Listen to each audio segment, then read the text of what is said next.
The Big Ten and SEC have already made big moves that indicate that the Power Five conferences and the sport of college football is moving more toward a Power Two format. The SEC last season adding Texas and Oklahoma and announcing that they would be joining the SEC in the latest during the beginning of the 2025 year. And then the Big Ten just announcing that USC and UCLA would be joining the Big Ten Conference in the 2024 season. So the Big Ten poaching two well-renowned Pac-12 schools and the SEC poaching two well-renowned Big 12 schools. That's huge for both the SEC and the Big Ten. It's bad news for the Big 12, who seems to have regrouped itself, and they look to add a plethora of potential members.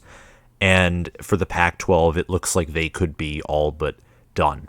Today I want to focus on the SEC and Big Ten, though. The Big 12, as I said, has seemed to regroup and reform. They could potentially be a mega conference themselves, but the Big Ten and SEC are far and away right now the most powerful. They're leading the pack. They're inventing a more complex game of chess, while every other conference is struggling to play checkers, is basically what's going on here. And I might have used that analogy before in my last video about conference expansion, specifically Big Ten expansion, or I might have used it somewhere else, but who cares? Today's video is just talking about college football, how the Big Ten and SEC are looking to expand, or what the current situation is regarding their potential expansion.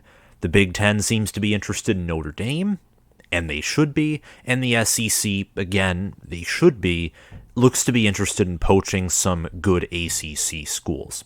So we'll talk about this throughout the video. We're going to get right into it in a few seconds.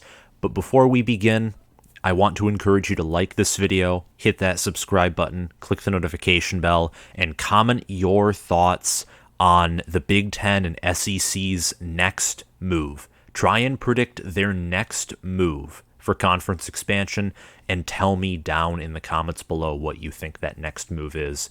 If you're on the YouTube, and if you're listening through Spotify, make sure to follow the channel.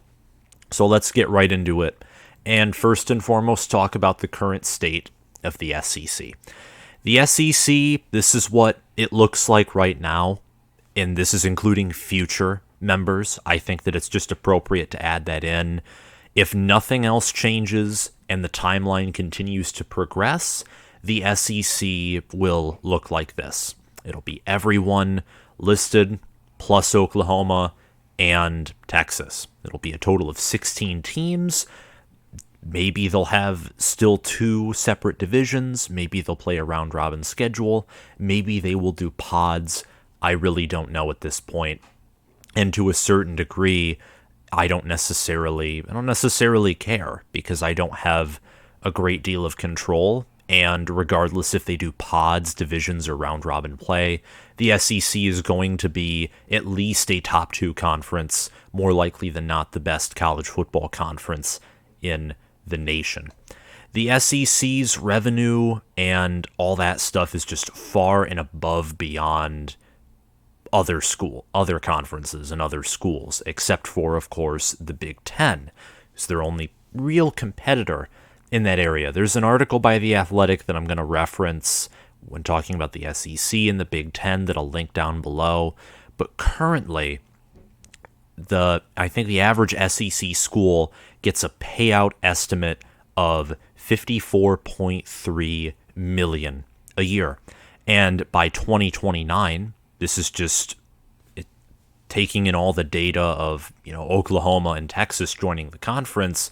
It looks like the SEC is going to, by 2029, the average school get over $100 million, specifically $117.8 million in payout per year. This is also assuming a 12-team college football playoff expansion, which will help everyone drastically in payouts, but especially the SEC, after that the Big Ten, so on and so forth. If a 12-team playoff does get introduced, you can expect probably up to 4 SEC teams being there consistently, and at the minimum 2 or 3, because that's just how good the SEC is at football. And speaking of some of their potential moves, this is what we're going to do mainly for this show, is talking about the moves that these conferences are trying to make outside of where they stand currently and what they look like, and their revenue and such. The countermeasures the SEC is going through, whether these are real or fake, there are conflicting reports on whether Clemson, North Carolina, Virginia, or Florida State are in fact wanting to join the SEC, or the SEC has contacted them. The SEC is going to do something. They have to do something to counter UCLA and USC joining the Big Ten. And the Big Ten courting Notre Dame, too. If Notre Dame, USC, UCLA, and I'm presuming at least a fourth school, whether that be Stanford, Oregon, Washington, or someone else, maybe Kansas for basketball purposes. I don't even know at this point. College football is so unpredictable. But those would be huge gets. Notre Dame and USC are 2 football blue bloods, massive audiences, lots of money behind those programs. If the Big Ten were to get those schools, and by those schools I mean Notre Dame adding on to USC, who is for sure set to join, you have multiple blue bloods in one conference, massive fan bases, more money into the conference. Adding in USC and UCLA already got the Big Ten, the Los Angeles TV area. So the SEC just has to do something. And whether these reports regarding Clemson, UNC, Virginia, or Florida State are true or not, the SEC is going to make some kind of move. I'm going to read an article by Fansided by Andrew Hughes talking about this. The conflicting reports of different ACC schools joining the SEC. Radical realignment is dominating the news cycle in collegiate sports right now, but what the SEC is going to do next is not quite clear. Certain reporters are pointing to the conference adding 4 Southern schools from the ACC as the next step of the SEC's quest to monopolize the sport south of the Mason-Dixon line, while others are calling this report silly. Braden Keith he said he has a source that said that North Carolina, FSU, Clemson, and Virginia are negotiating to join the SEC, and that ESPN's trying to avoid their TV deal with the ACC. Barrett Salih, however, says that all of this is just silly, completely silly. Are Florida State, Clemson, North Carolina, and Virginia bound to join the conference that has produced the last 3 national champions and the 5 of the last 7 title-winning teams overall in football? Who knows at this point, honestly. But the SEC expanding is inevitable. Like I mentioned, with the Big Ten poaching UCLA and USC from the Pac-12, and the Big 12 preying on the remains of the conference, specifically Arizona, Arizona State, Colorado, Oregon, Utah, and Washington, but especially the more southern parts of that conference, along with Oregon and Washington, because those would be huge gets. The Seattle area, and both of those schools do have great football history. It is inevitable that the SEC further expands beyond the 16-team setup, set to debut in 2025 when Texas and Oklahoma join. From a pure regional standpoint, Florida State, Clemson, North Carolina, and Miami would make the most sense, but it would be fun to add Virginia to settle some scores on the hardwood with a certain new blood on the plains year in and year out. And UVA has an academic addition to it. But another thing to keep in mind too, in regards to this, is that a lot of SEC schools are going to block a lot of ACC additions.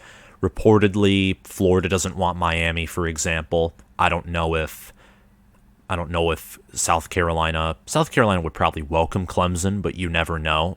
Like, a lot of rivalries or states who are close together don't necessarily want some of these ACC schools to join, so that adds to the confusion. But a countermeasure from the SEC is absolutely necessary. They're trying to counter the Big Ten's moves. Getting Clemson, Miami, and Florida State would probably be the biggest gets, but again, Don't know if all of the SEC is going to be on board with all three of those schools joining, so we'll have to see.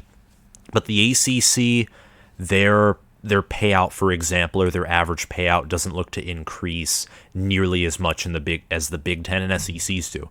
The ACC currently is estimated to be the lowest, with only the average payout being $30 million a year, and assuming nothing changes, they'll jump rapidly when the 12-team playoff, assuming that's introduced. It would be introduced, I think, around 2026.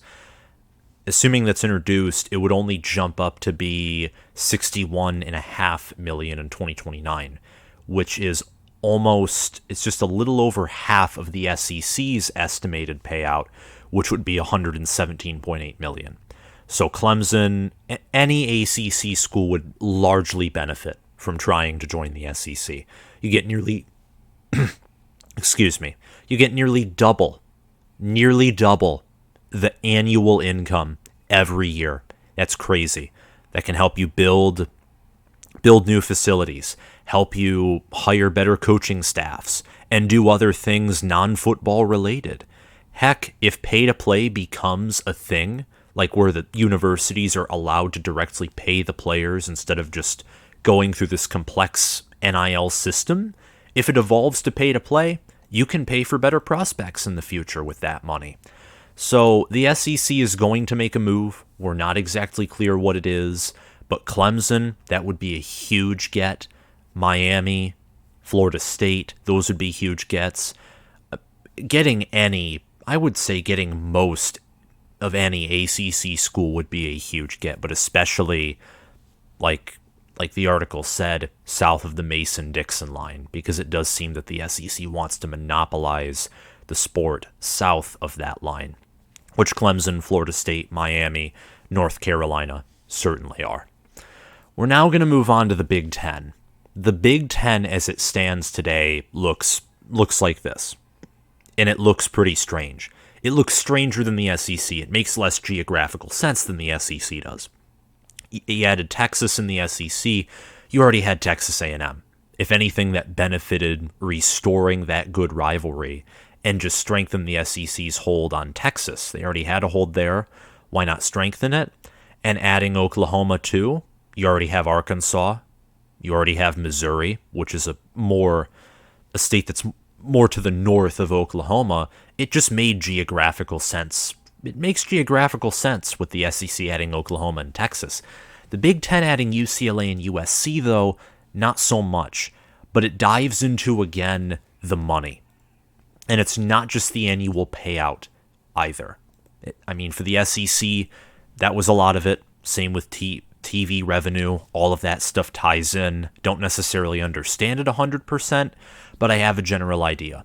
The Big Ten currently has the highest estimated annual payout with $57.2 million a year, which is only $4 million lower than the ACC's estimated annual payout in 2029.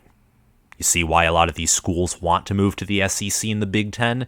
The SEC and the Big Ten are almost 7 years ahead of the other three Power 5 conferences in annual payouts.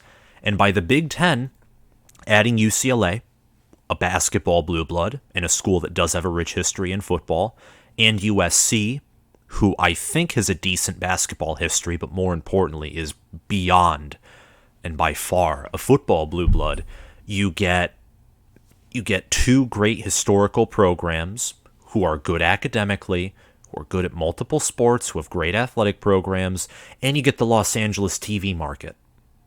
You get a market of millions of people. I think LA is the largest or second largest city in the nation, and I'm pretty sure it's the first. It's the largest city in America.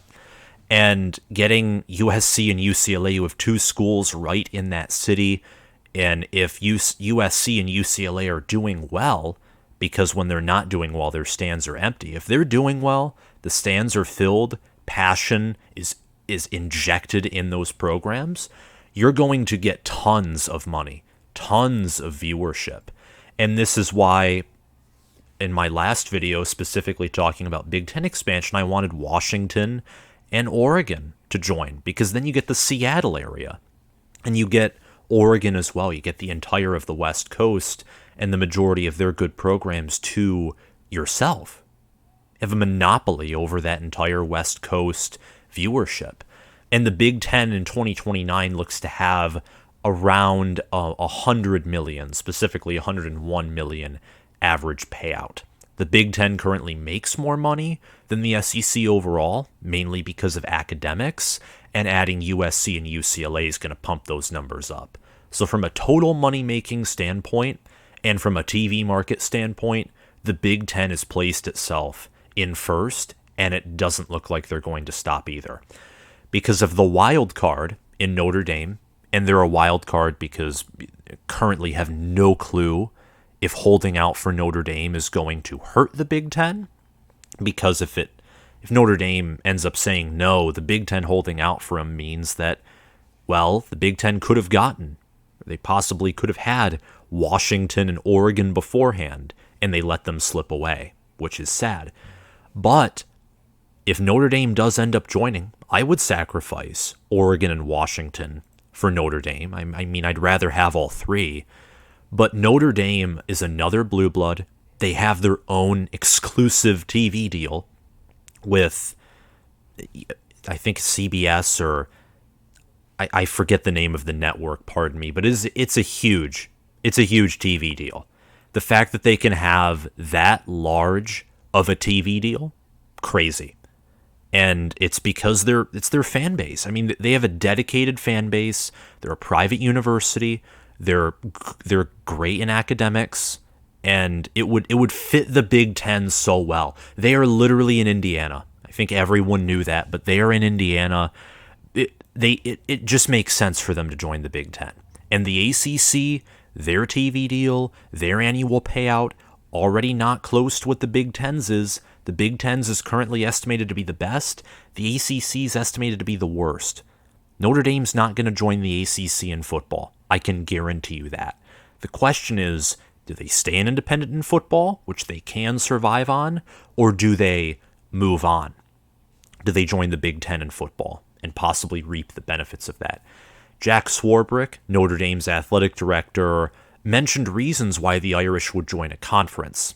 And his reasons were, in quotes, this is what he said, the three things that would make continuing as an independent unsustainable would be the loss of a committed broadcast partner, the loss of a fair route into the postseason, and a lot of the talks of the college football playoff expanding to 12 teams is, I think, 6 of those teams, it's all 5 Power 5 champions plus the highest ranked group of 5 champions. Conference championships would factor in to the most commonly discussed 12-team playoff expansion idea, which I think is stupid, because in case of upsets and some other things, I think that, I don't know if it's necessarily stupid per se, but I don't like the idea of it, because a conference champion, it's something you want and such. But look at the case of 2012 Wisconsin versus Nebraska, where sanctions were a thing. Ohio State couldn't get into the Big Ten championship game because of sanctions. Do you really think that 8-5 Wisconsin deserved to be in the playoff? No, absolutely not.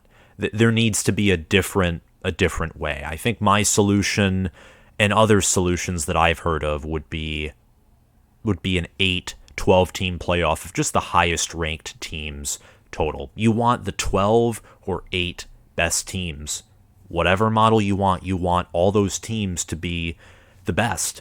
You want the top 12, top 8, top 4, top 6, top 16, top 32, top 64, whatever playoff format you want those to be the top whatever teams in the country. And conference champions, because upsets exist and Cinderella stories exist, they aren't always in that top category, aren't always there.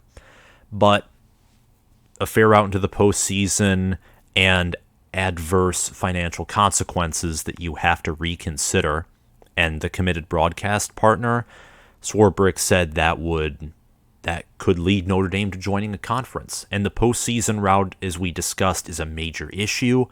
I think it's wrong. I mean, Notre Dame Don't get me wrong, their scheduling has been weaker than a lot of opponents. But when they go 12-0, for example, like in 2020 or 2018, who else are you going to put ahead of them?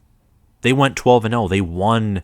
They won games. The minute you factor in the fact that you have to be a conference champion, or you have to be in a conference to do something, to like get to the postseason, get to the playoff, that's just, from my perspective, sort of taking away the value of just winning the games, which at the end of the day is what you want to do. And I get that maybe it provides an extra incentive or something, probably going off on a tangent here, but I just don't like it. He is the only athletic director in the country with a seat on the College Football Playoff's Management Committee, which is otherwise composed of the 10 FBS commissioners, because Notre Dame is a massive independent. As Notre Dame continues to weigh being independent as it relates to the playoff, Swarbrick said he believes there are definitely pros and cons, while there are 4 more years in a 4-team field. There are years where it will be made more difficult for you to make the playoffs, Swarbrick said. We recognize that, but we've had a pretty darn good history of positioning ourselves to make the playoff during the first phase of its existence. I think we can continue to down the road. There's a very small number of schools that have been in the playoff more than Notre Dame.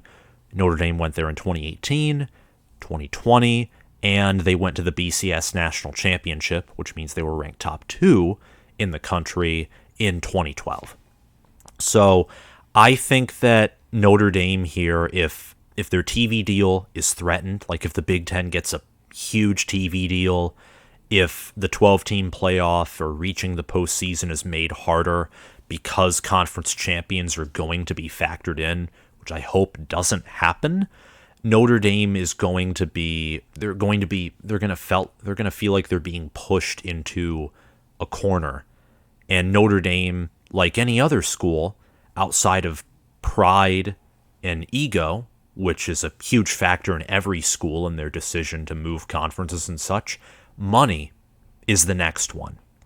And Notre Dame's not lacking in money right now, but if they can make more money by joining the Big Ten, they will likely find a way to join the Big Ten. And I, as a Michigan fan, would welcome that. I would love to play Notre Dame again. I would love to see them play Michigan State more.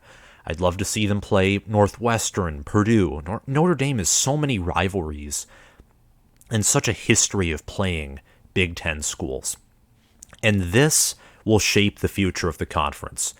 Just holding out for Notre Dame in itself will shape the future of the conference, because by holding out for them, if they join, it's huge and will probably shape the future of college football in itself, because having Notre Dame, USC, Michigan, Ohio State, Nebraska, and Penn State, all 6 of whom can be considered blue bloods, Notre Dame, USC, Michigan, and Ohio State, and Nebraska, probably at least those 5 are definitely considered blue bloods. You have 6 potential blue bloods in a single conference if they join, with massive academic and football revenue. That would be close to being unrivaled, even by the SEC standards. And then if Notre Dame decides not to join, then the Big Ten's lost on an opportunity by passing, supposedly, on Washington and Oregon, and by letting Notre Dame slip away. So this is huge. I am excited to see in the coming days and weeks what it seems like Notre Dame's decision will be. I'd love to have them in the Big Ten. I think it makes geographical sense, makes academic sense, it makes football sense. Everything about Notre Dame being in the Big Ten makes sense. And that right there is all I have to say for this video. Just discussing the current state of the Big Ten and the SEC, what they look like now and with their future additions, and talking about the most recent moves that they have made to try and expand and entrench their already growing power. If you like this video, hit that like button, hit that subscribe button, click the notification bell, and comment your thoughts on this video and what you think the SEC and Big Ten's next move is down in the comments below. Thank you all for watching, and I'll see you guys around. Bye.